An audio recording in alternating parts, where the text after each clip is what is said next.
কথার স্বাদের জন্য পুরো ঘরবাড়ি প্র্যাটি, ছোটকা, আক্কি সবাই মিলে সাজাতে থাকে।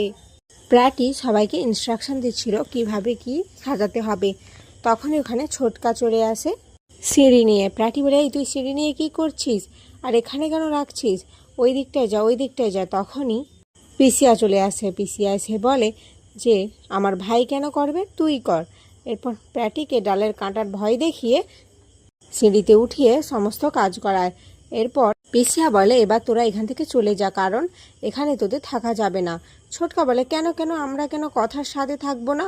তখন পিসিয়া বলে, আরে বাবা, এগুলো সব স্ত্রী আচার, বুঝলি তো, তাই তোদের এখানে থাকা যাবে না। প্র্যাটি, আক্কি, ছোটকা সবাই একসাথে বলে থাকে, স্ত্রী স্ত্রী তো আমাদের আছে, আর আচার আমরা খেয়ে নেবো, কোনো ব্যাপার নয়।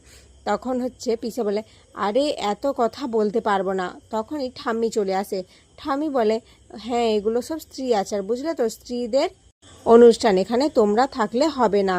এরই মধ্যে অগ্নি কথাকে নিয়ে চলে আসে। কথাকে খুব সাবধানে সিঁড়ি দিয়ে নামতে বলে অগ্নি। এরপর সমস্ত কথা শুনে অগ্নি আক্কিদের বলে, না না, এরা কেউ থাকবে না। আক্কিরা সবাই বুঝে উঠতে পারে না যে অগ্নি কেন এমন করলো। এরপর অগ্নি বলে, আরে বাবা, কিডু, আমাদের কিডু আসছে, তার অনুষ্ঠান হবে আর আমরা থাকবো না, এটা হয় নাকি? আমরা অন্য একটা প্ল্যান করে আসবো, বুঝলি তো। এদিকে কথাকে একে একে সবাই স্বাদ খাওয়াতে থাকে আর আশীর্বাদ দিতে থাকে।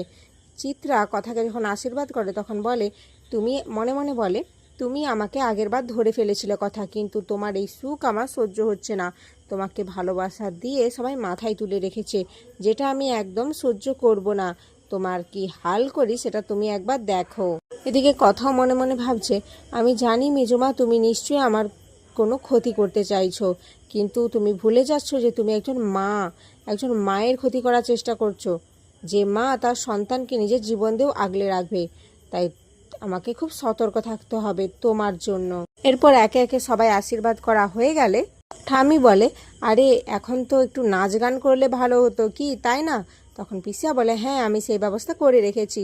এরপর পিসিয়া প্র্যাটিকে ফোন করে বলে যে নাচের জন্য যাদেরকে ডাকা হয়েছিল তাদেরকে যেন নিয়ে চলে আসে। এরপর 3জন ঘোমটা দেওয়া মহিলা আর একজন বয়স্ক লোক আসে, যেটা দেখে সবাই অবাক হয়ে যায়। তারপর সেই 3জন মহিলা নাচ করতে থাকে।